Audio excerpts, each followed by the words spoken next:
दर्शकबिन नमस्कार, स्वागत छ कार्यक्रम समाज र सन्दर्भ। आजको समाज र सन्दर्भमा हामी विशेष व्यक्तिसँग संवाद गर्नेछौँ जसले समाजमा परिवर्तन ल्याउनु भयो, जसले देशको विशेष जिम्मेवारीको वहन गर्नुभयो र समाजलाई जसरी परिवर्तन गर्नुभयो, देशको जसरी प्रतिष्ठालाई माथि उठाउनु भयो र उज्यालोमा लाने अभियानमा जसरी उहाँको पहल भयो, त्यो निकै नै प्रशंसनीय छ। सारा नेपालले उहाँको कामको प्रशंसा गरेको छ। उहाँ जस्ता व्यक्तिहरू समाज देशलाई आवश्यकता छ। अझै पनि उहाँको खाँचो महसुस गरेको छ नेपाली जनताले, सबैले, र उहाँले अझै पनि राम्रो जिम्मेवारी पाउनुपर्छ। तर उहाँले जसरी काम निर्वाह गर्नुभयो त्यो सारा नेपालीको लागि प्रशंसनीय छ, सदा सर्वदा सम्झन लायक छ। यो कामको सम्मान सबै नेपालीले गर्नुपर्छ। त्यसैगरी उहाँले गरेको कामबाट हामी सारा नेपाली, हामी सारा युवाले पनि सिक्नुपर्ने आवश्यकता छ। आजको संवाद विशेष संवाद रहनेछ। आज हामी संवाद गर्नेछौँ नेपाल विद्युत प्राधिकरणका पूर्व कार्यकारी निर्देशक कुलमान घिसिङ। अब पनि म उहाँलाई स्वागत गर्न चाहन्छु। तपाईँलाई स्वागत छ सर। धन्यवाद। तपाईँको व्यस्तता झन् बढ्यो जस्तो लाग्छ हो? व्यस्तता त बढी नै हाल्छ। हजुर, अलिकति फुर्सद छ भनेपछि झन् सबैजना सबै समाजका विभिन्न सेक्टरबाट आफ्नो अनुभवहरू सेयरिङ गरेर विभिन्न ठाउँमा बोलाउनुहुन्छ। मैले जोड्नु खोजेको कुरा के भने चाहिँ धेरैजना गुमनाम नै हुन्छन्, तर तपाईँ त झन् चर्चा परिचर्चामा आउनुभयो त। त्यस्तो होइन।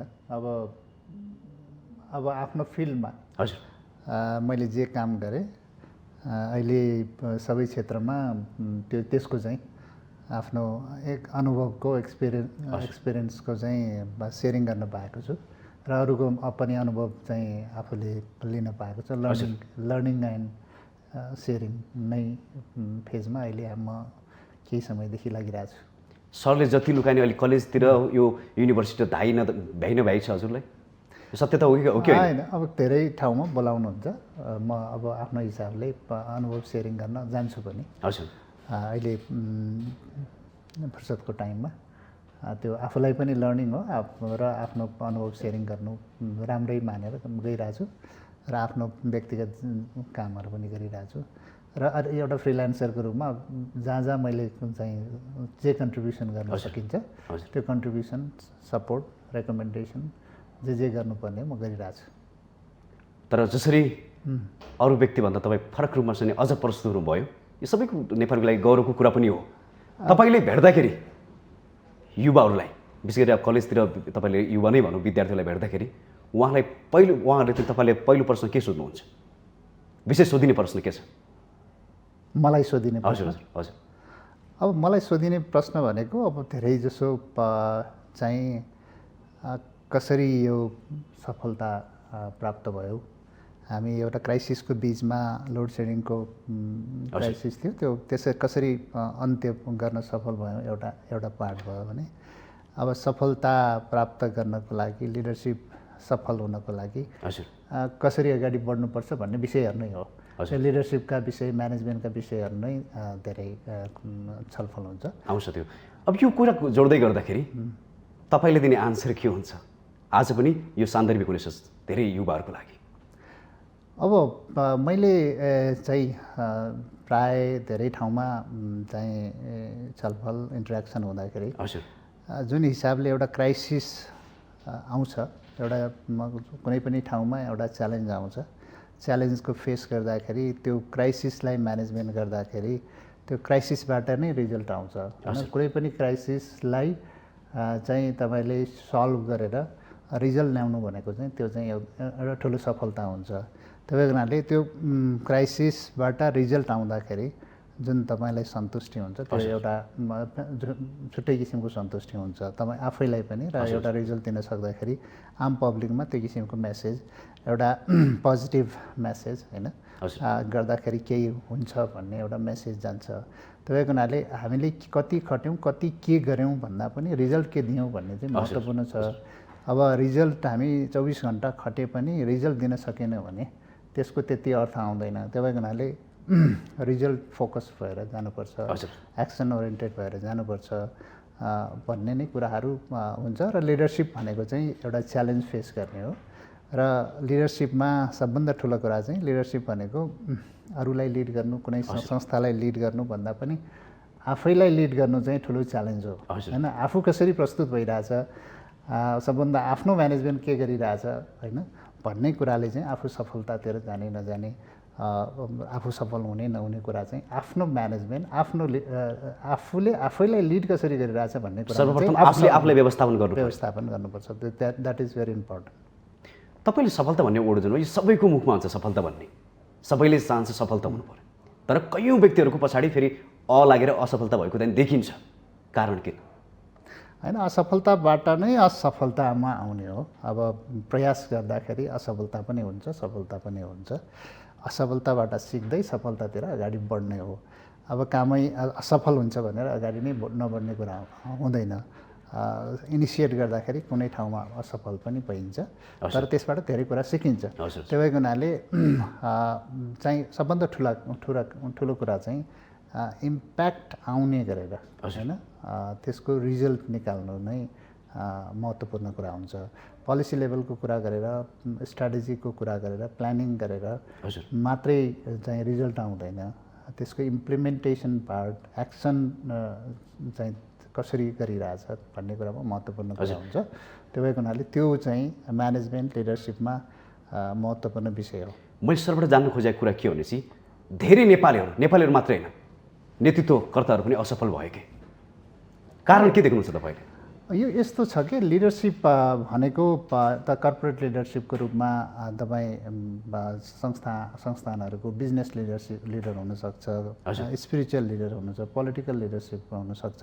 विभिन्न क्षेत्रमा विभिन्न किसिमको लिडरसिपहरू चाहिँ जन्मिन्छन् र उनीहरूको दायित्व भनेको आफ्नो सेक्टरमा लिड गर्ने नै हो। समाजलाई लिड गर्ने, पिपललाई लिड गर्ने, कर्मचारी लिड गर्ने र त्यसले दिने रिजल्ट भनेको चाहिँ फाइनल रिजल्ट भनेको चाहिँ पिपललाई सर्भ गर्ने नै हो। जनतालाई चाहिँ त्यसको चाहिँ रिजल्ट, त्यसको चाहिँ राम्रो आउटपुट जनतालाई खुसी हुने गरेर रिजल्ट दिने नै हो। अब त्यसमा चाहिँ सफलता र असफलता भनेको चाहिँ के हो भने सबै किसिमको लिडरसिपमा सबभन्दा ठुलो कुरा चाहिँ लिडरसिप कहिले थप्न चाहिँ म त्यसपछि हजुरले जोड्नु होला। नेपालको राजनीति लामो समयदेखि असफल छ, 70 वर्षदेखि, त्योभन्दा पनि अझै हेर्नु चाहिँ त्योभन्दा लामो समयदेखि असफल छ। तर विद्युत प्राधिकरणमा त्यो पनि असफल थियो लामो समयदेखि। तपाईँ आउने बित्तिकै चेन्ज अब मैले त्यही सोध्नु खोजेको कुरा यो हो कि युवाहरू मात्रै होइन, नेपालीहरू मात्रै असफल भएको होइन नि कि नेपालको धेरै सिस्टमहरू फेल भयो, तर तपाईँले आएपछि एउटा सिस्टमलाई चाहिँ माथि ल्याइदिनुको कारण किन हो भन्नु खोजे मात्रै हो। मैले अघि जोड्दै थिएँ होइन। अब सबभन्दा चाहिँ लिडरसिप भनेको लिडरसिप सफल र असफल हुने भनेको आफैमा निर्भर गर्ने कुरा। सबभन्दा पहिला चाहिँ आफ्नो बिहेभियर के छ, आफ्नो आचरण के छ, आफू चेन्ज हुन खोजिरहेछ कि छैन होइन, आफ्नो चाहिँ बिलिफ सिस्टम के छ होइन, आफू एउटा काम गरिरहने र कुरा चाहिँ अर्कै गरिरहने भने त्यो हुँदैन, ट्रस्ट हुँदैन। सबभन्दा लिडरसिपको ट्रस्ट हो। ट्रस्ट जित्नु सक्नु पर्यो। अब ट्रस्ट चाहिँ तपाईँ विश्वास जब लिडरसिपमा गुम्छ त्यसपछि लिडरसिप फेल हुन्छ होइन। अब लिडरसिप भनेको अरूको लागि गर्ने नै हो, आफ्नो लागि भन्दा पनि अरूको लागि चाहिँ समाजको लागि, for the wellbeing of the people होइन, पिपलको लागि। जस्तो एउटा कर्मचारीले पनि गर्ने भनेको, प्राधिकरणको एमडीले गर्ने भने के हो त भन्दाखेरि पब्लिकलाई सर्भिस, गुड सर्भिस दिने, राम्रो सर्भिस दिने र कर्मचारीलाई त्यो किसिमको चाहिँ मोटिभेट गरेर अगाडि बढ्ने, कर्मचारीको चाहिँ पनि चाहिँ करियरलाई राम्रोसँग हेरिदिने, यो अरूको लागि बढी फोकस भएर अरूलाई ह्याप्पी बनाउने नै लिडरसिपको पहिलो दायित्व हो। अब यदि त्यसमा चाहिँ टिम बिल्डिङ हुन्छन्, सबै कुरा हुन्छन् र एउटा लिडरसिपले गर्ने भनेको चाहिँ जहिले पनि ट्रस्ट चाहिँ अर्न गर्ने हो होइन। त्यो ट्रस्ट अर्न गर्दाखेरि तपाईँले एउटा बोलिरहने र अर्को काम गरिरहने, तपाईँको इन्टेग्रिटीको पार्ट, तपाईँको अथेन्टिसिटीको पार्ट होइन, तपाईँको डिसिप्लिनको पार्ट चाहिँ विक भयो भने त्यसपछि चाहिँ ट्रस्ट चाहिँ फेल हुँदै जान्छ।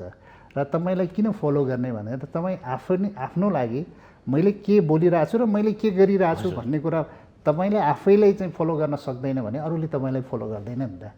त्यो भएको हुनाले द्याट इज भेरी इम्पोर्टेन्ट है। अब त्यो भएको हुनाले त्यसपछि कसरी भिजन बनाउने, कसरी स्ट्राटेजी बनाउने, त्यसपछि कसरी मोटिभेट गरेर अगाडि बढ्ने र त्यो गलत कामको चाहिँ कसरी चाहिँ पेनलाइज गर्ने भन्ने कुरा, चेन अफ कमान्ड कसरी मेन्टेन गर्ने, तमाम कुराहरू आउँछन्। यहाँ लिडरसिपले गर्ने कुरा भनेको धेरै गर्नुपर्ने टु डु लिस्ट भन्छ र धेरै गर्न नहुने चिजहरू पनि हुन्छन्। अब हामी गर्न हुने चिज मात्रै, गर्ने चिज मात्रै चाहिँ लिस्टमा अगाडि राखेर गर्न नहुने चिजलाई बिर्स्यौँ भने त्यसपछि त्यो ट्रस्टको पार्ट चाहिँ ल्यागिङ हुँदै जान्छ। किनभने गलत आचरण राख्ने, गलत हिसाबले चाहिँ कर्मचारी मोबिलाइज गर्ने भयो भने अब त्यो चाहिँ फेल हुन्छ। त्यही भएर हुनाले लिडरले चाहिँ अब right people, right wise people, right people चाहिँ आफ्नो वरिपरि राख्नु पर्यो र आफूले मात्रै, लिडरसिपले मात्रै सबै कुरो गर्ने हो भने त टिमले गर्ने हो।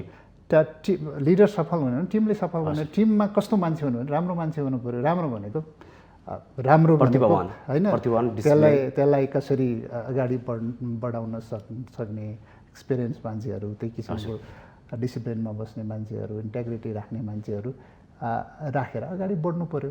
त्यो भयो भने त्यो लिडरसिप तलदेखि माथिदेखि तलसम्म चाहिँ एउटा चेनमा बस्छ, कमानमा बस्छ। र तपाईँको प्रशासनिक क्षेत्रमा लामो अनुभव छ, तपाईँले यो भनेको कुरा त्यहाँ भेटाउनु भयो कि भेटाउनु भएन, कतिको भेटिन्छ?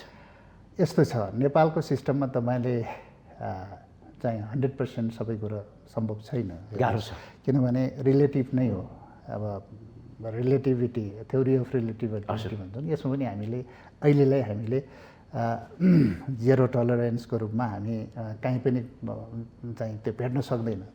अब हामीले गर्ने भनेको चाहिँ जुन क्षेत्रमा हामीले राम्रो गर्ने हो, टप टु बटम, माथिबाट सुधार्दै जाने हो र त्यसलाई बिस्तारै त्यो यदि लिडरसिपबाट चेन्ज हुँदै गएपछि र तलको म्यानेजमेन्ट चेन्ज हुँदै गएपछि त्यसपछि चाहिँ चेन्ज आउँछ।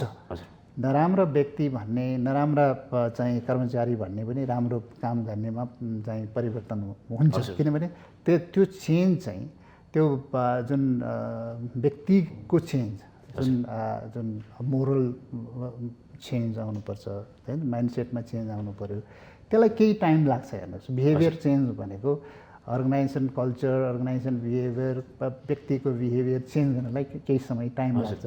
त्यो टाइम भनेको कस्तो हो भने तपाईँ लिडरसिपमा डिपेन्ड गर्ने हो। फेरि लिडरसिप चाहिँ गलत काम गरिरहेछ अथवा गलत हिसाबले चाहिँ मोटिभेट भइरहेछ भने त्यो तलको पनि त्यही हिसाबले जान्छ। त्यही भएको हुनाले कसरी ट्रेन गर्ने, कसरी चाहिँ मेन्टर गर्ने भन्ने कुरामा पनि महत्त्वपूर्ण काम चाहिँ विषय हो। त्यो भएको हुनाले चेन्ज हुन्छ, तर हरेक व्यक्तिको माइन्डसेट चेन्ज गर्नुपर्छ। त्यो चाहिँ कस्तो भने तपाईँले हामीले विद्युत प्राधिकरण भन्नुहोस्, कुनै पनि अर्गनाइजेसनको ब्यालेन्स सिट यस्तो भयो, अडिट यस्तो भयो, नराम्रो भयो, टेक्निकल अडिट, फाइनेन्सियल अडिट यस्तो नराम्रो भयो, संस्थामा घाटामा गयो भन्ने कुराहरू राख्छौँ नि, त्यो कुरा चाहिँ हरेकले म चाहिँ भन्ने गर्थेँ, हामी सबैको चाहिँ एसेसमेन्ट आफैले गरौँ, आफ्नो मोरल अडिट आफैले गरौँ, होइन, त्यसपछि संस्था राम्रो हुँदै जान्छ भन्ने कुरा चाहिँ त्यो किसिमले। अब एकैचोटि चेन्ज हुँदैन, त्यसमा पनि प्रब्लमहरू छन्। तर केस चाहिँ हामीले देख्दाखेरि विद्युत प्राधिकरण एउटा लोड सेडिङ अन्त्य भयो, लोड सेडिङको चाहिँ मा चाहिँ अन्त्य भएपछि एउटा चेन्ज आयो भन्ने देखिन्छ। तर त्यो भित्रको जुन संस्थाभित्रको चाहिँ हाम्रो म्यानेजमेन्टमा इफिसियन्सीमा चेन्ज नभएको भए संस्था नाफामा आउँदैन थियो। संस्था नाफामा आएको छ, 4 वर्ष नाफामा आएको छ, त्यत्रो चाहिँ करिब त 40 अरब जतिको त हाम्रो 4 वर्षको प्रफिट आएको छ लास्ट धेरै वर्षदेखि। यो कुरालाई हामी पछि जोड्ला। म थोरै के जोड्न चाहेँ भने तपाईँले आफ्नो इमान्दारिता देखाउनु भयो, तर त्यो भित्र ब्युरोक्रेसीभित्र रहेका अरूमा कुनै अरू गन्धहरूले गर्दा पनि त्यो प्रभावित भएको छ, के छ भन्नु खोजेँ मैले जोड्न चाहेको। होइन, यो कस्तो भने मैले अघि नै भने तपाईँलाई, यो चाहिँ रिलेटिभ कुरा हो, होइन। अब तपाईँलाई एकदमै सबै चिज ठिक छ, सबै चिज राम्रो छ भन्न सकिँदैन। गलत कुराहरू भएका हुन्छन्, होइन। सबैले चाहिँ जानी नजानी धेरै ठाउँमा गलत काम पनि गरेका हुन्छन्। तर अब के गर्ने भन्ने त वाट नेक्स्ट, होइन। अब हिजोको कुरा खोज्दै जाने, हरेक व्यक्तिको हिजोको कुरा खोज्दै जाने कि अगाडि बढ्ने भन्ने कुरा चाहिँ महत्त्वपूर्ण हो। अब अगाडि कसरी जाने भन्ने कुरामा चाहिँ यदि लिडरसिपले राम्रोसँग लिड गर्दै जाने हो भने त्यो धेरै चेन्ज गर्न सकिन्छ। किनभने त्यहाँ यति कम्पिटेन्ट मान्छेहरू छन्, ब्युरोक्रेसीमा कम्पिटेन्ट मान्छेहरू छन्, तर त्यसलाई कसरी लिड गर्ने, त्यसलाई कसरी म्यानेज गर्ने भन्ने विषय चाहिँ महत्त्वपूर्ण हो। त्यो चाहिँ कस्तो भने लिडरसिपले गर्नु पर्यो। लिडरसिपले भन्नु मतलब टप डाउन अप्रोच है। विद्युत प्राधिकरणको लिड गर्ने मैले हो भने मैले गर्नु पऱ्यो, मलाई लिड गर्ने पनि त धेरै छन् नि, होइन? त्यहाँबाट पनि सपोर्ट हुनु पऱ्यो, त्यहाँबाट पनि त्यो किसिमकै लिडरसिप दिनु पऱ्यो। मन्त्रालयको मन्त्री हुन्छन्, सचिव हुन्छन्, बोर्ड हुन्छन्, त्यसपछि त मन्त्रीपछि त प्राइम मिनिस्टर हुन्छ। यी सबै कुरा चाहिँ त्यो सिस्टमभित्र हामी छिर्नुपर्छ, चेन्ज हुन्छ। तर तपाईँले सोध्नुपर्ने क्वेसन एउटै छ कि धेरै पटक असफल भए, तपाईँबाट त सफल हुनुको रिजन के, कारण के? तपाईँभन्दा माथि पनि तपाईँले भनिसक्नुभयो, मभन्दा माथि पनि थिए। यस्तो हो, म सबैलाई असफल भन्दिनँ, धेरैले केही न केही प्रयास गरेकै छ। होइन, तपाईँले देखिने गरेर ल्याउनु भयो नि त, होइन? यो नेपाली जनतालाई खुसी पार्ने हिसाबले ल्याउनु। चेन्जको चाहिँ एउटा यो टर्निङ पोइन्टमा यो चेन्ज गर्ने चाहिँ काम मेरो पालोमा भयो र हामीले एउटा टिम बिल्डिङ गरेर एउटा चेन्ज गर्नुपर्छ भनेर अगाडि बढ्यौँ। हिजोको चाहिँ लिडरसिप अरूले चाहिँ के पनि गरेको नगरेको भन्ने होइन। 25-30 वर्षपछि मेलम्चेको पानी आयो भन्ने ठुलो कुरा होइन। तर तपाईँले एकाएक परिवर्तन ल्याउनु भयो नि त, त्यो महत्त्वपूर्ण कुरा हो। अब यो परिवर्तन चाहिँ त्यो चाहिँ सम्भव कहाँ हुन्छ, जहाँ क्राइसिस हुन्छ त्यहाँ नै परिवर्तन गर्न सजिलो हुन्छ, होइन? त्यो क्राइसिस एकदम ठुलो क्राइसिस थियो, त्यो भएको हुनाले हामीले परिवर्तन गर्नुपर्छ, यो क्राइसिसलाई अन्त्य गर्नुपर्छ भनेर हामीले लाग्यौँ। त्यसमा धेरै कुराहरू छन्। अब म्यानेजमेन्टका कुरा एकदमै इम्पोर्टेन्ट छ, अनि टेक्निकल कुराहरू पनि छन्, म्यानेजरल कुराहरू छन्, त्यसपछि त्यहाँका चाहिँ पब्लिकको चाहिँ साइकोलोजीका कुरा छन्, होइन? आम कन्ज्युमरको साइकोलोजी कसरी चेन्ज गर्ने भन्ने महत्त्वपूर्ण विषय थियो त्यहाँ, होइन? त्यो भएको हुनाले सजिलो विषय थिएन त्यो, तर त्यसलाई हामीले एउटा चाहिँ पब्लिकको साइकोलोजीलाई पनि हामीले चाहिँ म्यानेज गरेर एउटा ठुलो पब्लिक सपोर्ट पनि लियौँ, होइन? यो त तपाईँको भन्ने कुरा हो, तर ठुलो सफलता प्राप्त भयो नि त। 9 अर्बले चाहिँ प्रत्येक वर्ष घाटामा थियो भने तपाईँले 11 अर्बले प्रोफिटमा ल्याउनु भयो, यो त देखिएकै कुरा हो नि। नाफामा आयो। अब त्यो महत्त्वपूर्ण विषय चाहिँ त्यहाँ क्राइसिस, किनभने अरू पनि क्राइसिस थियो, लोड सेडिङ मात्रै होइन, लोड सेडिङले जन्माएका अरू क्राइसिसहरू धेरै थियो नि। अब लोड सेडिङ त तपाईँ लोड सेडिङको कुरा गर्दाखेरि तपाईँ काठमाडौँ जहाँ बत्ती पुगेको थियो त्यहाँको लोड सेडिङ अन्त्यको कुरा थियो। जहाँ बत्ती नै पुगेको थिएन, 24 घन्टा लोड सेडिङ त त्यहाँ थियो नि त। करिब 62% चाहिँ इलेक्ट्रिफिकेसन थियो, एक्सेस टु इलेक्ट्रिसिटी थियो म आउँदाखेरि। तर त्यसपछि 4 वर्षमा हामीले यति इलेक्ट्रिफिकेसन गऱ्यौँ, त्यो चाहिँ वास्तवमा एकदमै धेरै छ। करिब 90% चाहिँ अहिले इलेक्ट्रिफिकेसन, एक्सेस टु इलेक्ट्रिसिटी पुगेको छ, हरेक घरमा बत्ती पुगेको छ। विकट ठाउँहरूमा गाह्रो छ, अहिले कर्णाली प्रदेशमा काम भइरहेछ। तर त्यो एक्सेस पुर्याउने, होइन, र जसले चाहिँ इलेक्ट्रिसिटीको चाहिँ सर्भिस लिनलाई यति गाह्रो विषय थियो, होइन? त्यो चाहिँ इलेक्ट्रिसिटी चाहिँ सप्लाई गर्नु हुँदैन भन्ने हिसाबको चाहिँ हाम्रो पोलिसी गाइडलाइनहरू हुन्थे। हामीले त्यसलाई सहजीकरण गरेर सजिलोसँग चाहिँ विद्युत उपलब्ध गर्ने, विद्युत मिटर जडान गर्नेदेखि लिएर त्यसलाई चाहिँ लस रिडक्सन, यति चाहिँ करिब 25-26% त लस थियो। त्यो लसलाई घटाएर करिब चाहिँ हामीले 15%मा झार्यौँ। त्यसले पनि फाइनेन्सियल्ली पनि धेरै गर्यो र लोड सेडिङ म्यानेजमेन्टमा पनि धेरै सहज भयो। त्यही हुनाले यो धेरै विषयहरू छन्, त्यो भित्रको एफिसियन्सी, अपरेसनल एफिसियन्सी, फाइनेन्सियल एफिसियन्सीको कुराहरू छन्, धेरै कुराहरू छन्। अब त्यो तर देखिने लोड सेडिङ अन्त्य भने चाहिँ आम पब्लिकले फिल गरिरहेको र एकदमै इकोनोमीमा यति ठुलो इम्प्याक्ट थियो त्यसको, त्यो इम्प्याक्टबाट चाहिँ बाहिर आउन पाउँदाखेरि सबैलाई चाहिँ त्यसले चाहिँ बढी चाहिँ फिल गर्ने गरेको देखिन्छ। अब यो सारा नेपालीले सोधेको अर्थात् उठाएको प्रश्न हो, तपाईँ गएपछि नेपाल विद्युत प्राधिकरणको प्रभावकारितामा कमी आयो, तपाईँले महसुस गर्नु भएको छैन? अब उहाँहरूले नेपाली जनताले उठाएको प्रश्न हो यो। अब लिडरसिपले त्यही भित्रको प्राधिकरणभित्रकै चाहिँ सिनियर कर्मचारी नै त्यहाँ एएमडीमा आएको छ। हजुर। उहाँले प्रयास गर्दै हुनुहुन्छ। अब उहाँहरूलाई पनि बेनिफिट अफ डाउट दिनुपर्छ। उहाँहरूले प्रयास गर्दै हुनुहुन्छ। होइन त्यो त ठिक छ, प्रयास गर्नुभएको त ठिक छ, तर कमी त हुँदैन थियो नि त, यथावत पनि रहेन भन्ने कुरा हो नि त। गुड इन्टेन्सनले काम गर्नुपर्छ, सफल भइ नै हाल्छ होइन। अब त्यो चाहिँ अहिले बिग्रिनै हाल्यो भन्ने छैन, प्रयासरत नै हुनुहुन्छ। उहाँहरूको पनि प्रयास सफलता हामीले सपोर्टै गर्नुपर्छ। मैले पनि सपोर्ट हुने हिसाबले नै गरिरहेको हुन्छु। त्यही हुनाले लेट देम डु वर्क है, अब काम गर्न दिनुहोस् होइन। अब 5-6 महिना भएको छ, अझै पनि उहाँहरू होइन धेरै प्रश्नहरू उठिसके, मैले त्यही भएर तपाईँले सोध्न चाहेको, तपाईँलाई महसुस भएको छैन भन्ने कुरा। मैले चाहिँ उहाँहरूलाई सजेसन दिँदाखेरि हिजो जे सिस्टम थियो, एउटा चेन अफ कमान्ड मेन्टेन थियो र जुन हिसाबले म्यानेजमेन्ट हामीले अगाडि बढाइरहेको थियौँ त्यसलाई चाहिँ मेन्टेन गर्नुपर्छ। चेन अफ कमान्ड टुट्यो भने त्यहाँ डिसिप्लिन ब्रेक भयो र त्यो किसिमको चाहिँ अराजकता, त्यो किसिमको चाहिँ दण्डहीनता फेरि पनि मौलायो भने फेरि संस्था त फेरि त्यही ब्याक टु पहिलाकै अवस्थामा जान सक्छ। त्यही भएको हुनाले त्यो चाहिँ मेन्टेन गर्नुपर्छ। अब इन्टरभेन्सन, बाहिरको इन्टरभेन्सन आउन सक्छ होइन, त्यो इन्टरभेन्सन पनि चाहिँ सही कुरालाई मात्रै एक्सेप्ट गरेर चाहिँ सही कुरा छैन भने त्यसलाई चाहिँ सेग्रिगेट गर्न जान्नुपर्छ। त्यो चेन अफ कमान्ड हो मेन। तपाईँलाई एउटा एमडीले त्यहाँ चाहिँ करिब 12-15 हजार कर्मचारीको चाहिँ म्यानेजमेन्ट गर्नुपर्छ। यो माइन्डको म्यानेजमेन्ट भनेको धेरै गाह्रो हुन्छ। अब त्यो तपाईँले चाहिँ म्यानेज गर्न सक्नु भएन, बाहिरबाट चाहिँ त्यहाँ धेरै कुरामा चाहिँ इन्टरभेन भयो भने म्यानेजमेन्ट सफल हुँदैन।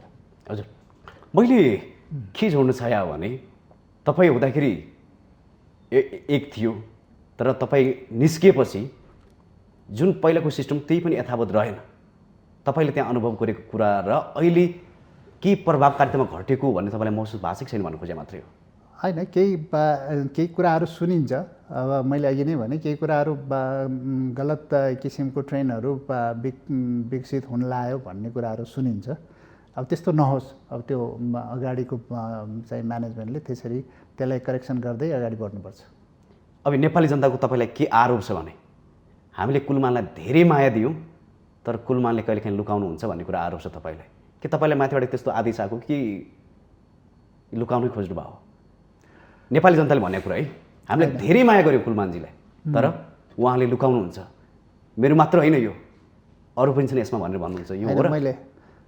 मैले लुकाउने र एक्सपोज गर्ने भन्ने कुरा त्यस्तो मैले अहिलेसम्म गरेको पनि छैन होइन।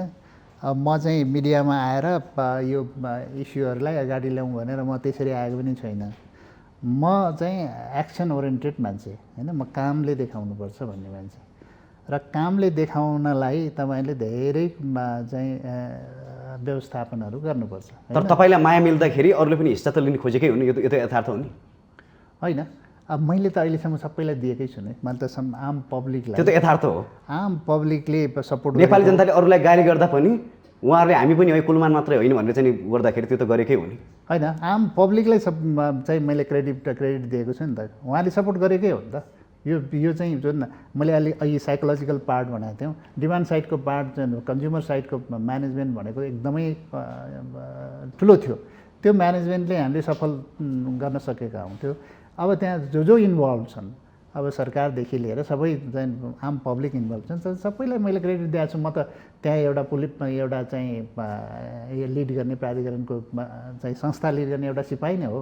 एउटा चाहिँ आर्मी जसले लिड गर्छ उसलाई क्रेडिट दिने कुरा त एउटा पार्ट भयो, तर त्योसँग सबै जोडिएकै छ नि। त्यही हुनाले मैले त्यो लुकाउनु पर्ने कुरा छैन। नेपाली जनताले कुलमानलाई दिए यो सम्मान, तर यो सम्मान अरूले पनि लिन खोजे, समस्या यहाँनिर आयो। मैले लिनु भनिरहेको छु नि त, जसले लिन मन लाग्छ लिए भइहाल्यो नि होइन। अब यो सबैले क्रेडिट लिँदाखेरि हामी सबै आम पब्लिकले यो सफलताप्रति हामी सबैको चाहिँ सहयोग छ, सद्भाव छ। त्यो सबैको मैले त्यो सिर्फ त्यहाँ त्यो लिडरसिप गरेको हो त्यो प्राधिकरणभित्र र त्यो किसिमको एउटा टेक्निकल्ली म्यानेजरली सबै साइकोलोजिकल्ली सबै हिसाबले म्यानेजमेन्टमा मेरो कन्ट्रिब्युसन हो। भन्नाले सबैको सहयोग छ। तर अहिले तपाईँले पनि महसुस गरे प्रभावकारिता कम छ? होइन, प्रभावकारिता किनभने एउटा स्पिरिटमा गइरहेको ब्रेक हुँदाखेरि त्यो डेफिनेटली त्यो चाहिँ केही समय अल्मलिन्छ नै होइन। अब आगामी नेतृत्व कसरी अगाडि बढ्छ भन्ने कुरा, अब विश्वास गुम्यो भने त अब त्यो फेरि त्यही हिजोकै कुरामा जान सक्छ। त्यही कारणले विश्वास नगुम्ने हिसाबले काम गर्नुपर्छ, प्रभावकारितामा अझ राम्रो गर्नुपर्छ। त्यो जुन हिसाबले अहिले बाहिरहरू कुरा आइरहेछन् त्यसलाई करेक्सन गर्दै जानुपर्छ। नेपाली जनताले तपाईँलाई लामो समयसम्म देख्न चाहेको थियो अझै पनि, तर तपाईँले पनि केही समय अझै चाहनु भएको थियो भन्ने कुरा पनि आउँछ हो?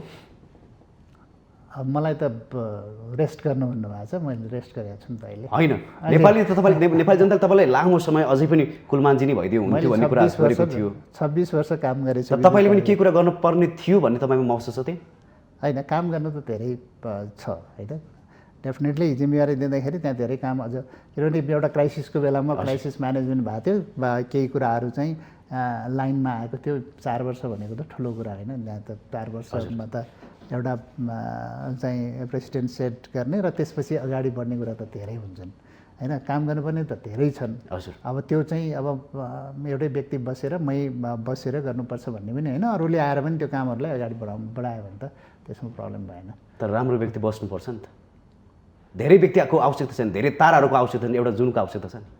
अब मलाई चाहिँ अहिले रेस्ट गर्नु भनेको छ, म त्यही होइन, तपाईँलाई त्यो आवश्यकता थिएन, रेस्ट गरेर तपाईँले हुनुपर्थ्यो, हुँदा कन्ट्रिब्युसन गर्न जहाँ पनि तयारै छु के अरे। तर के हो भने अब अहिलेलाई म चाहिँ आफ्नो हिसाबले एक किसिमले यो पनि हो, अब के हुन्छ भने एउटा रिचार्जिङ रिफ्युलिङको पिरियड पनि आउँछ क्या त्यो। मैले जान्नु खोजेको कुरा के हो सरबाट भनेपछि तपाईँले सरले भन्नुभयो कि अरूलाई पनि पालो दिनुपर्छ, लाखौँ ताराको आवश्यकता हुन्छ र भने एउटा जुन भएपछि होइन। अब एकजना लिडरसिप भएपछि उही मात्रै हुनुपर्छ भन्ने पनि होइन नि, तर त्यो अपर्च्युनिटी सबैले दिनुपर्छ।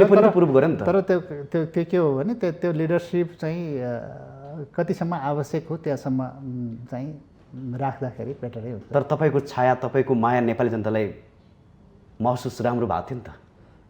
अब त्यो त त्यही भएर मैले पनि काम गर्न सकेँ, अलिकति चाहिँ आफ्नो एफर्ट, आफ्नो चाहिँ स्ट्रेन्थलाई अझ मोटिभेट भएर काम गर्नुमा आम पब्लिकको माया, आम पब्लिकको जुन किसिमको चाहिँ एट्याचमेन्ट भयो, त्यसले पनि हाम्रो टिमले काम गर्नलाई महत्त्वपूर्ण योगदान भयो। अझै पनि नेपाली जनताले कुलमान हुनुपर्छ भन्ने कुरा नारा छ अझै पनि नेपाली जनतामा। तपाईँले यो विषयमा के सोच्नु भएको छ? अझै पनि मैले के गर्नुपर्छ भनेर? होइन, मैले त काहीँ न काहीँ त छु त, मैले अघि नै भने नि। अब चाहिँ लामो मसिनलाई पनि के रिफिलिङ चाहिन्छ नि त होइन, रिचार्जिङ। अब म अहिले रिचार्ज होइन, कुलमानले देखिने गरेर जिम्मेवारी पाउनुपर्छ भन्ने छ नि नेपाली जनताको गुनासो त। अब जिम्मेवारी त अब कुनै न कुनै रूपमा चाहिँ पाउला गरिएला होइन, त्यो छँदैछ होइन। टाइम पनि धेरै बितेको छैन, 6 महिना भयो भर्खर होइन। अब लामो समय छ, मेरो उमेरले पनि अहिले 50 वर्ष भए। त्यो त थोरै हो, अझै धेरै वर्ष बाँकी छ। अब केही आफ्नो अहिलेसम्मको अनुभवलाई अझै पनि देशकै लागि कन्ट्रिब्युसन गर्न सकिन्छ, गर्नु पनि पर्छ। त्यो नेपाली जनताको मायालाई त बुझ्नु भएको छ तपाईँले। नेपाली जनताले अझै पनि कुलमानलाई एउटा राम्रो लेभलमा, योभन्दा अझै ठुलो लेभलमा एउटा ठुलो रिस्पोन्सिबिलिटी दिन चाहेको छ नेपाली जनताले। यसको महसुस गर्नु भएको छैन भन्नु खोजेँ मैले। त्यही महसुस गरेर म रिफिलिङ गर्दैछु, रिचार्जिङ गर्दैछु, आफ्नो अध्ययन अनुसन्धान गरिरहेको छु। धेरै अनुभवहरू अझ पनि हामी आफ्नो पनि सेयरिङ गर्ने, अरूसँग पनि सेयरिङ गरिरहेको छु होइन। र काहीँ न काहीँ म आफ्नो हिसाबले आफ्नो अनुभव, आफ्नो चाहिँ विज्ञताबाट देशलाई कन्ट्रिब्युसन गर्छु भन्ने नै हो। त्यसो भए नेपाली जनताले हतार नगर्दा हुन्छ, कुनै न कुनै रूपमा मैले आफ्नो योगदान दिएकै हुन्छु, दिइ नै रहनेछु। त्यो सारा नेपाली जनताले पनि चाहेको छ तपाईँबाट। अहिले पनि म केही न केही रूपमा दिइरहेको छु नि त होइन। अब थोरै ब्याकग्राउन्डतिर जान चाहन्छु। तपाईँको सुरुवात कताबाट हो हाम्रो? अब सुरुवात प्रशासनिक क्षेत्रमा सुरुवात चाहिँ वास्तवमा म चाहिँ मेरो एजुकेसन पनि म गाउँबाट जन्मेर आएँ, म रामेछापबाट जन्मेर आएँ। म एजुकेसनमा पनि धेरै जम्प गरेको छु मैले होइन 10 क्लाससम्म तपाईँ त लगभग सधैँ टप नै हो। म प्रथम हुन्थेँ होइन। 10 क्लास पढ्दाखेरि म 8 वर्षमा 10 क्लास गरेँ अब 8 वर्ष पढेर होइन। अब त्यसपछि मैले चाहिँ इन्जिनियरिङ पढेँ इन्डियाबाट। त्यसपछि आएर मैले जब सुरु गरेको इन्जिनियरिङबाट त इमिडिएटली सुरु गरेँ हो। त्यसपछि पनि मैले जबमा पनि थोरै मैले सरलाई जुन चाहिँ सरको यसो हेर्दाखेरि प्रोफाइल हेर्दाखेरि सर कुनै पनि स्टेपमा असफल भन्दा नि अझ उत्कृष्ट भएर आउनु भएको छ। अब धेरै युवाले तपाईँबाट सिक्नुपर्ने कुरा के कारणले गर्दा एउटा व्यक्ति उत्कृष्ट बन्न सक्छ, सफल मात्र होइन उत्कृष्ट बन्न सक्छ? अब मैले धेरै ठाउँ भन्ने पनि गरेको छु। हजुर। सबभन्दा महत्त्वपूर्ण कुरा चाहिँ दुईवटा कुरा है, एउटा हार्डवर्क र डिसिप्लिन। म यो दुईवटा कुरा चाहिँ मेरो डिसिप्लिनमा पनि हार्डवर्कमा पनि कसैले धेरैले क्वेसन गर्न सक्दैन। म एकदमै हार्डवर्किङ म्यान र डिसिप्लिन र एक्सन ओरिएन्टेड। म काममा चाहिँ एकदमै प्यासनेट भएर खट्छु होइन। र अर्को कुरा चाहिँ यो गर्छु भनेर चाहिँ एउटा सेट टार्गेट गोल भिजन भन्नुहोस् होइन, एउटा सेट गरिसकेपछि कुनै पनि संस्थामा कुनै पनि काम गर्दाखेरि एउटा टार्गेट सेट गरेर म यसो गर्छु भनेपछि त्यसलाई इम्प्लिमेन्ट गर्नु पऱ्यो नि। बोलेको कुरा चाहिँ गर्नु पऱ्यो, तर त्यो बोलेर मात्रै हुँदैन नि, एक्सनले चाहिँ तपाईँले कम्युनिकेट गर्नु पऱ्यो कि। तपाईँले बोलेर म धेरै बोल्दा पनि बोल्दिनँ, धेरै ठाउँमा अब बोलाउने ठाउँमा त जानु पऱ्यो, तर एक्सनले कम्युनिकेट गर्नु पऱ्यो, कामले गर्नु पऱ्यो, रिजल्ट दिनु पऱ्यो। विद्युत प्राधिकरणमा हुँदाखेरि म 20-25 वर्षसम्म चाहिँ म एमडी हुनुभन्दा पहिले सम्म पनि म जे जिम्मेवारी दिन्थेँ म पुरा गर्थेँ, राम्रैसँग पुरा गर्थेँ, टाइमली गर्थेँ। एउटा एक्सन ओरिएन्टेड मान्छे हो भन्ने चाहिँ त्यहाँ मेरो आइडेन्टिटी थियो। म त्यसको त्योभन्दा अगाडि म चिलिमेमा थिएँ, चिलिमे हाइड्रो पावरमा। चिलिमेबाट ट्रान्सफर गर्दाखेरि ठुलै प्रशंसा भन्नु हजुर। रसुवा नै 1 महिना बन्द गरेँ रसुवाका पब्लिकले। र जे गर्दा पनि पब्लिकको लागि गर्नु पऱ्यो, हजुर पब्लिक पिपुलको लागि चाहिँ काम गर्नु पऱ्यो। र त्यो भनेको पिपुल भनेको आफू पनि हो। थोरै सरको चाहिँ परिवारको कुरा पनि गर्न चाहे, किनकि तपाईँको ब्याकग्राउन्डले अझ युवाहरू चाहिँ जोस जाँगर आओस्। तपाईँको परिवार कस्तो थियो खास? अब म जन्मिएको त अब गाउँमा एउटा किसानको परिवारमै जन्मेको। म 5 क्लाससम्म गाउँमै पढेँ। अब म यता उमेर पुगेपछि पढेको हो होइन। 8 वर्षपछि म पढ्न सुरु गरेँ। तर क ख नर्सरी केजी भन्ने हुँदैन, 1 क्लास पढ्यो, 2 क्लास पढ्यो, 3 नपढ्यो भने 4 भयो, 5 गएँ, 5 6 नपढ्यो भने 7 आएँ, चाहिँ त्यसरी गरेको हो। मेरो चाहिँ एउटा गाउँले एउटा किसान परिवारबाट जन्मेर मैले पढेँ। र त्यो म जहिले पनि भन्छु, मेरो हिजोको ब्याकग्राउन्ड मलाई मोटिभेसनको एउटा कज बन्छ कि जहिले पनि। किनभने म हिजो कसरी पढ्न जान्थेँ, खाली खुट्टामा 1 घन्टा हिँडेर जान्थेँ, अनि घाँस काटेर आएर घाँस राखेर अनि पढ्न जान्थेँ होइन। अनि खेतमा चाहिँ पानी हालेर अनि चाहिँ पढ्न जान्थेँ। यो एउटा त्यो बेलाको जुन ऊ छ नि हाम्रो एक्टिभिटिज, त्यो बेलाको आफ्नो हार्डसिप, त्यो हार्डसिप नै एउटा मोटिभेसन हो। त्यो भएको हुनाले अहिले आएर मैले जे गरेँ मैले चाहिँ राम्रोको लागि गर्नुपर्छ होइन भन्ने एउटा मोटिभेसन चाहिँ अर्न गर्न सकिन्छ। हजुर, म थोरै के जोड्न चाहेँ भने धेरै व्यक्तिले भन्ने कुरा के छ भने मसँग टाइमै भएन, तर जीवनमा त्यही पनि असफल देखिन्छ व्यक्ति। तर तपाईँले भनिसक्नुभयो मैले यो धेरै काम गरेँ, घरसिया सहयोग पनि गरेर मैले पढ्ने गर्थेँ। समयको कसरी व्यवस्थापन गर्ने? होइन, मैले अघि भने मान्छे सफल हुने, लिडरसिप सफल हुने असफल हुने भन्ने कुरा सबभन्दा आफ्नो इनर म्यानेजमेन्ट हो। आफ्नै म्यानेजमेन्ट आफैले गर्नु पऱ्यो पहिला। आफ्नो म्यानेजमेन्ट भनेको के हो त? टाइम म्यानेजमेन्ट होला, तपाईँको बिहेभियरको म्यानेजमेन्ट होला, तपाईँको इन्टेग्रिटीको म्यानेजमेन्ट होला, तपाईँको अथेन्टिसिटी, तपाईँको डिसिप्लिनको म्यानेजमेन्ट होला। यी तमाम कुरा तपाईँले आफ्नो चाहिँ म्यानेजमेन्ट गर्नु पऱ्यो। र तपाईँ कन्फिडेन्स लेभल कसरी बिल्डअप गर्ने, तपाईँको आफ्नो कन्फिडेन्स, भित्रको कन्फिडेन्स, म गर्छु म भन्ने यो चाहिँ म गर्न सक्छु गर्छु भन्ने एउटा कन्फिडेन्स बिल्डअप गर्ने, तपाईँको आफ्नो स्ट्रेन्थ कायम गर्ने भन्ने कुरा चाहिँ तपाईँ पहिला आफ्नो म्यानेजमेन्ट हो। कुनै पनि चिजको म्यानेजमेन्ट गर्नुभन्दा पहिला आफ्नो म्यानेजमेन्ट गर्नु पऱ्यो हो। त्यसपछि चाहिँ लिडरसिपले आफू जब लिड गर्न सक्छ, टाइमको सबैको म्यानेज गर्न सक्छ, परिवारको हो होइन, परिवार पनि म्यानेजमेन्ट गर्न सक्ने, आफ्नो एउटा परिवार म्यानेज गर्न सक्नु भएन भने तपाईँले कसरी संस्था, देश अथवा समाज म्यानेज गर्ने भन्ने क्वेसन त आउँछ नि त। त्यो भएको हुनाले त्यो आफ्नो म्यानेजमेन्ट नै सबभन्दा महत्त्वपूर्ण कुरा हो। इनर म्यानेजमेन्ट भन्छ नि, आफ्नो चाहिँ म्यानेजमेन्ट गरेर अगाडि बढ्नुपर्छ, त्यसपछि सफलता हात पर्छ। सफलता हरेक कुरामा सफल भइन्छ। मेरो अहिलेसम्मको अनुभव पनि म केही कुराहरूमा आफूले सोचेको जस्तो भएन होला, तर म सधैँ सफल नै भएर आएको जस्तो लाग्छ मलाई। अब अघि हामी भारतबाट पढाइ सिधेर तपाईँ नेपाल आउनुभएको, त्यसपछि प्रशासनिकतिर तपाईँले प्रवेश गर्नुभयो, यही थियो हाम्रो सर? म इन्डियाबाट पास गरेर आइसकेपछि इमिडिएटली म प्राधिकरण, लोकसेवाबाट ऊर्जा मन्त्रालय, जलस्रोत मन्त्रालय भनेको थियो त्यो बेला, अनि हवाई विभागमा जाँच दिएँ। तिनै ठाउँमा निस्किएको थियो मेरो। तिनटै बाटोमा तिनै ठाउँमा निस्क्यो। तिनै ठाउँमा मैले 2 ठाउँ चाहिँ राजीनामा गरेँ, अनि एक ठाउँमा चाहिँ प्राधिकरणमा मैले जोइन गरेँ। प्राधिकरण किनभने मेरो सब्जेक्ट इलेक्ट्रिकल इन्जिनियरिङ, मेरो सब्जेक्ट मैले गर्न सक्ने भनेको यही हो, यो फिल्डमा मैले अनुभव लिनुपर्छ भनेर मैले अगाडि बढेँ। त्यसपछि 7 तहमा इन्ट्री हुन्थ्यो, 7 तह 8 तहमा धेरै भएन। मैले फेरि कम्पिटिसनमा फेरि म 9 नभए 10 तह गएँ। त्यसपछि 11 तह भयो। 11 तहमा 1-2 वर्ष बसेपछि म फेरि, हाम्रो 12 तहसम्म हुन्छ, 12 तह नभइकन म एमडी भएँ। भन्नु मतलब म त्यहाँ पनि 2टा जम्प छ मेरो। त्यही हुनाले म सानै उमेरमा हजुरले जोड्नु खोजेको कुरा के छ भने तपाईँले जुनसुकै क्षेत्र पनि टप निकाल्नुहुन्छ, फेरि कुनै मात्रै राजीनामा दिनु पर्यो, त्यो कारण किन? चुज गर्नुको कारण किन र नगर्नुको कारण किन? होइन, त्यो अरू सब्जेक्ट मैले एउटा मात्रै काम गर्न पाइन्छ, 2टा त्यो त ठिक छ, त्यो त मैले बुझिसकेँ। अब र मन्त्रालय, जलस्रोत मन्त्रालयमा, तत्कालीन जलस्रोत मन्त्रालय, म त्यता गएको भए यति बेला सचिव भइन्थ्यो होला अथवा के भइन्थ्यो होला, अब नहुनु पनि सक्थ्यो होला। तर लकिली के भयो भने म एमडी भएको बेलामा, त्यो बेला मेरो साथी एकजना अनुप कुमार उपाध्याय हुनुहुन्थ्यो, उहाँले चाहिँ प्राधिकरण छोडेर मन्त्रालय जानुभयो थियो। उहाँ चाहिँ सचिव भयो, मेरो चेयरम्यान हुनुभयो प्राधिकरणको बोर्डको, र म चाहिँ एमडी भएँ। त्यो लकिली त्यस्तो ऊ पनि मिल्यो।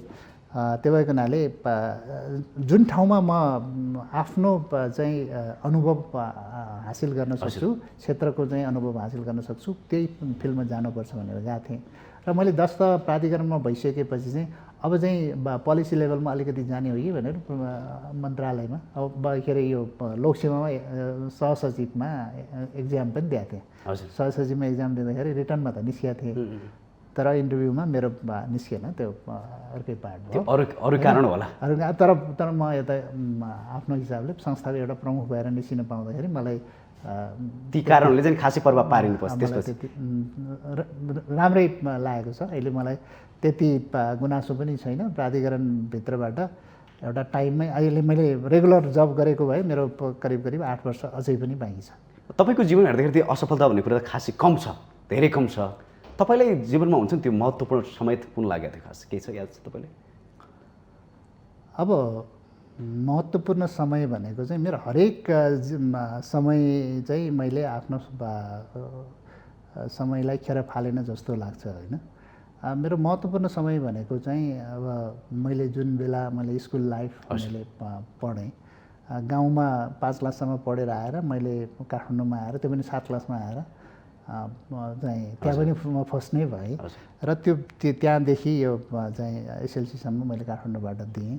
र मेरो ब्याकग्राउन्डले त्यस्तो गर्दैन थियो, त्यस्तो के अरे त्यही काठमाडौँ आएर पढ्न सक्ने स्थिति थिएन। मेरो त दाइहरू अलिक थाङ्का पेसामा थियो, र हरेक बेला मैले चाहिँ आफ्नो जुन उसमा पढेँ, म आफू ट्युसन पढाएर म पढ्थेँ। आइएससी पढ्दाखेरि पनि मैले आइएससीको साथीहरूलाई ट्युसन पढाउँथेँ म। त्यो भएको हुनाले र आफूले जुन मेहनत गरेँ नि, एकदमै हार्ड चाहिँ वर्क गरेँ, त्यो चाहिँ एकदमै त्यसपछि मेरो बाटो खुल्यो जस्तो लाग्छ। मैले म इन्जिनियर बन्छु भनेर चाहिँ त्यही बेला मैले एउटा इन्जिनियरको सपना देखेकै हो होइन। त्यसपछि इन्जिनियर बनेर चाहिँ के गर्छ भन्ने कुरा चाहिँ इन्जिनियर बनेपछि देखेको कुराहरू त्यसै थाहा भयो। अब त्यसपछि चाहिँ भयो इन्जिनियर बन्छु भन्ने चाहिँ मलाई लागेको थियो। र गाउँमा एउटा चाहिँ टुकीमा पालेर पढ्नुपर्ने अवस्थाबाट अहिले चाहिँ गाउँमा हरेक नेपालको हरेक जिल्लामा हरेक व्यक्तिकोमा बत्ती चाहिँ बालेर उद्घाटन गर्दै जाँदाखेरि त्योभन्दा खुसी चाहिँ के पनि लाग्दैन। यो चाहिँ सबभन्दा म प्राधिकरणमा छिर्दाखेरि पनि, प्राधिकरणमा जुन बेला म इन्ट्री भएँ 51 सालमा इन्ट्री भएँ, म रुरल इलेक्ट्रिफिकेसन भन्थेँ। रुरल इलेक्ट्रिफिकेसन गाउँमा एकदमै विकट जिल्लाहरूमा गएर म चाहिँ बत्ती बाल्थे होइन। यो चिमेलीको पनि म प्रश्न जोड्न चाहे जसले तपाईँलाई धेरै तपाईँले सफलताको रूपमा पनि भनौँ यसले धेरैको चासोको रूपमा पनि यो जोडियो, यो घटना जोड्न मिल्छ? चिलिमेको चाहिँ यो म एमडी हुनुभन्दा करिब 2 वर्ष अगाडि म चिलिमेको कार्यकारी निर्देशकमै थिएँ। यसले अझ तपाईँलाई धेरै हाइट बढाएको थियो सम्भवतः? त्यो चाहिँ चिलिमे वास्तवमा मैले अघि नै भने जुनसुकै क्षेत्रको चिलिमेको म्यानेजिङ डाइरेक्टरको रूपमा मलाई त्यहाँ अपोइन्ट भयो, प्राधिकरणकै कर्मचारी त्यहाँ जान सकिन्छ। अनि त्यहाँबाट मैले चाहिँ चिलिमेबाट हाइड्रो पावरमा फर्स्टचोटि सेयर जारी गरेँ। त्यहाँको पब्लिकलाई फोकस गरेर धेरै काम गरेँ। त्यहाँ प्रोजेक्टहरू आएको थिएन, त्यहाँ अर्को 170 मेगावाटको प्रोजेक्ट प्लस करिब 273 मेगावाटको प्रोजेक्ट सिन्धुपाल्चोक सहित गर्दाखेरि थप प्रोजेक्टहरू ल्यायौँ अनि सेयर जारी गऱ्यौँ। त्यहाँकै कर्मचारी त्यहाँकै पब्लिकलाई चाहिँ फोकस गरेर हामीले चाहिँ जागिरदेखि लिएर कामदेखि लिएर सबैमा हामीले त्यसरी अगाडि बढायौँ। पब्लिक एकदम पहिला चाहिँ चिलिमे हाइड्रो पावरै बन्द गर्ने अवस्थामा थियो भने पछि चिलिमेसँग चाहिँ यति ठुलो एट्याचमेन्ट भयो र चिलिमेको सेयर चाहिँ त्यो भर्खर जन्मेको बच्चालाई पनि हामीले दिएका थियौँ। खोजी सबैलाई चाहिँ हामीले चाहिँ त्यो बर्थ सर्टिफिकेटको आधारमा सेयर जारी गऱ्यौँ, सबै कुरा गऱ्यौँ। तर त्यो पछि चाहिँ म निस्किने बेलामा त्यो चिलिमेको सेयर चाहिँ 2810 रुपियाँ पुगेको थियो। यो 100 रुपियाँको सेयर 2810 रुपियाँ पुगेको थियो। अब केही सेयर बेचेर चिलिमेको आफ्नो एउटा परिवारको सेयर बेचेर काठमाडौँमा घर बनाउनसम्म एउटा सानो छाप्रो बनाउन पुग्नेसम्म पुग्यो र त्यहाँको स्थानीय जनताले रोजगारी पाए, चाहिँ काम पाए र सबै हिसाबले गर्दाखेरि किनभने पब्लिकलाई चाहिँ एउटा पब्लिकसँग एट्याचमेन्ट भयो र त्यहाँको म त्यहाँबाट यता आउँदाखेरि 4 वर्षपछि यता आउँदाखेरि त्यहाँ जिल्ला नै बन्द गरेँ। एकचोटि एकचोटि चाहिँ राख्नुपर्छ कुलमान घिसिङलाई, त्यहाँ पनि त्यही भयो। वन्स मोर भयो।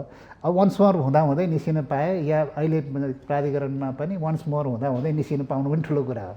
त्यो भएको हुनाले अब त्यो बेला पनि भन्थे अब आन्दोलन मैले गराएँ भन्थे होइन। अब म किन आन्दोलन गर्थेँ र आन्दोलन गराउनु पर्ने मेरो ऊ पनि थिएन। अहिले पनि अब पब्लिकले चाहिँ स्वस्फूर्त रूपमा केही ठाउँहरूमा जुलुस पनि निकालेँ, मैले स्टेटमेन्ट पनि निकालेँ। अब यो एउटा प्रक्रिया अन्तर्गत 4 वर्ष मैले कार्यकाल पुरा गरेर चाहिँ निस्किएको, कुनै सरकारले निकालेको पनि होइन। त्यो भएको हुनाले यसलाई सहज रूपमा लिनुपर्छ भनेर मैले स्टेटमेन्ट पनि निकालेको थिएँ, अहिले पनि निकालेको, त्यो बेला पनि मैले निकालेको। त्यो हुनाले यो चाहिँ एउटा यसलाई सहज रूपमै लिनुपर्छ। हजुर, अब यो हाइड्रो पावरको क्षमता हामीले पनि पढेर आयौँ, हामीभन्दा अगाडि पनि पढेर हजुरहरूले आउनुभयो। ठुलो छ भनिन्छ विश्वभरि होइन, ठुलो छ हामीसँग परिणाम। तर यो क्षेत्रमा धेरै विकास अर्थात् लगानी नहुनुको कारण के? अब त्यस्तो तपाईँले देखेको कुरा है अहिले चाहिँ राम्रै छ होइन। हाम्रो विशेष गरेर हाम्रो डोमेस्टिक लगानी, हाम्रो आन्तरिक लगानी राम्रो मान्नुपर्छ यसलाई। अब यसलाई चाहिँ हामी नेगेटिभली भन्नु हुँदैन। अब अहिले अब करिब 6000 मेगावाटको पावर पर्चेज एग्रिमेन्ट भन्छ त्यो भएको छ र 3000 मेगावाट जति त अन्डर कन्स्ट्रक्सनमै छ, अरू चाहिँ कन्स्ट्रक्सनको लाइनमा अगाडि बढिरहेछ। र अहिले अब प्रत्येक वर्ष यो वर्ष नै करिब 800-900 मेगावाट चाहिँ जेनेरेसनमा आउँछ होला। त्यसपछि हरेक वर्ष चाहिँ 200-300 मेगावाट आउने चरणमा पुगेका छौँ र त्यसले पनि मात्रै पनि पुग्दैन। अब हामीले आगामी दिन हामीसँग 83,000 मेगावाट भनेर बसिरहेछौँ भने अब ठुला प्रोजेक्ट कसरी अगाडि बढ्ने त? अब कुनै पनि प्रोजेक्ट आज सुरु गऱ्यो भने त्यसपछि यो ठुला प्रोजेक्ट छ भने 10 वर्ष लाग्छ, 7 वर्ष 10 वर्ष लाग्छ। अनि सुरु त गर्नु पऱ्यो नि। त्यो ठुला प्रोजेक्टहरू हामी चाहिँ कुरा मात्रै गर्ने, ठुला प्रोजेक्ट सुरु नगर्ने हो भने भोलि हामीलाई समस्या पर्न सक्छ। र त्यो चाहिँ त्यो हामी पानी भनेको त क्लाइमेट चेन्जले पनि भोलि तलमाथि हुन सक्छ। त्यो भएको हुनाले छिटोभन्दा छिटो सबै प्रोजेक्टलाई अगाडि बढाउने हिसाबले गभर्मेन्टले इनिसिएटिभ लिनुपर्छ। डोमेस्टिक मार्केट, हाम्रो आन्तरिक मार्केट र बाह्य मार्केट, यो इन्डिया बङ्गलादेशसम्मको मार्केट अहिले ओपन हुन लागेको छ। त्यसलाई ओपन गरेर चाहिँ विदेशसम्म बेच्ने, खपत त आफै गर्ने हो र बढी भएकोलाई विदेशमा बेच्ने गरेर हाम्रो रिसोर्सलाई छिटोभन्दा छिटो एक्सप्लोइट गरेर त्यसलाई चाहिँ जेनेरेसनमा अगाडि बढ्नुपर्छ। अहिले राम्रै चाहिँ डोमेस्टिक लगानी राम्रै छ, विदेशी लगानी पनि केही आएको छ। तर हामीले अझै पनि चाहिँ इन्भेस्टमेन्टको क्लाइमेट चाहिँ बनाउन सकेका छन् जस्तो मलाई लाग्दैन। केही कुराहरूमा समस्या छ अहिले पनि।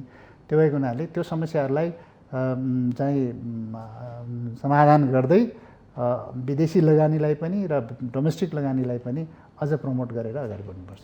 अब हामीसँग टाइम लगभग समाप्त हुँदैछ। अन्त्यमा नेपाली जनताले भनेको कुरा पनि त्यही छ, कुलमालले अझै राम्रो जिम्मेवारी पाउनुपर्छ भन्ने चाहिँ नि अझै पनि नारा भइरहेको छ तपाईँको पक्षमा। तपाईँले त्यस्तो अन्त्यमा के भन्न चाहनुहुन्छ नेपाली जनतालाई? तपाईँ के छ तपाईँको भावी रणनीति अन्त्यमा? अब मेरो चाहिँ विषयमा जुन हिसाबले आम पब्लिकले चासोका साथ माया गरेर चाहिँ रेस्पोन्सिबिलिटीमा बस्नुपर्छ, अझै पनि केही चाहिँ कन्ट्रिब्युसन गर्नुपर्छ भन्ने छ। सबैलाई जुन हिसाबले चाहिँ बाहिरै पनि बोलिराख्नु भएको छ, सबैलाई मेरो धन्यवाद पनि छ। र मैले आफ्नो चाहिँ हैसियतले, आफ्नो क्यापासिटीले भ्याएसम्म मैले अझै पनि देशकै लागि कन्ट्रिब्युट गर्ने हो। र अहिले म अहिले बाहिर बसेर सबै कुराको अध्ययन अनुसन्धान र आफूलाई अझ रिचार्ज गरेर अझ चाहिँ स्ट्रङ बनाउँदै बाहिरै बसेर पनि केही गरिरहेको छु।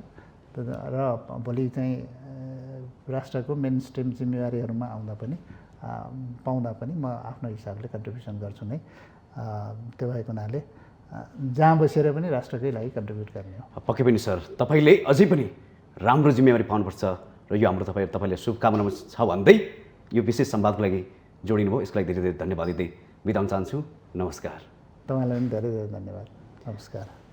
दर्शकबिन, पक्कै पनि उहाँ जस्तो व्यक्तित्वलाई जसले निकै नै उत्कृष्ट काम गर्नुभयो, उहाँलाई फेरि हामीले विशेष जिम्मेवारी दिनुपर्छ र उहाँको जिम्मेवारीको कदर हुनुपर्छ, उहाँले गरेको कामको फेरि कदर हुनुपर्छ भन्दै आजको कार्यक्रम समाज र सन्दर्भबाट म कार्यक्रम सञ्चालक खगेन्द्र विष्ट बिदा हुन चाहन्छु।